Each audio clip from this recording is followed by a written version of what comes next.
أحمد حسن نشر على صفحته الرسمية على الفيسبوك قائمة بأبرز اللاعبين المرشحين إنهم ينضموا للنادي الأهلي في فترة الانتقالات الشتوية الجاية، واللي بيتم التجهيز ليها دلوقتي جوه النادي الأهلي. على حسب كلام أحمد حسن، فالإدارة فعلا حصلت على موافقة المدير الفني ياسو سورب علشان يبدأوا التحرك الرسمي للتعاقد معاهم. القائمة دي ضمت 4 لاعبين وكلهم لاعبين مؤثرين في مراكزهم، وده بيأكد إن إدارة النادي الأهلي ناوية تقوي الدكة والخطوط الأساسية في نفس الوقت. على رأس الأسماء كان أسامة فيصل لاعب البنك الأهلي، واللي مقدم مستوى قوي جدا الموسم ده، وبيعتبر من المهاجمين اللي عندهم إمكانيات كبيرة وممكن يفيد الفريق هجوميا. كمان ضمت القائمة محمود الجزار لاعب البنك الأهلي، واللي معروف بثباته الدفاعي وخبراته. ومن بتروجيت ظهر اسم توفيق محمد.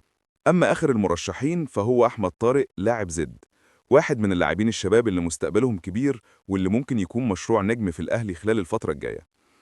الأهلي دلوقتي بيقيم احتياجاته الحقيقية قبل ما يبدأ خطوة التفاوض الرسمية، لكن الواضح إن الإدارة ماشية بخطة واضحة لتدعيم الفريق استعدادا للدور الثاني من مسابقة الدوري العام.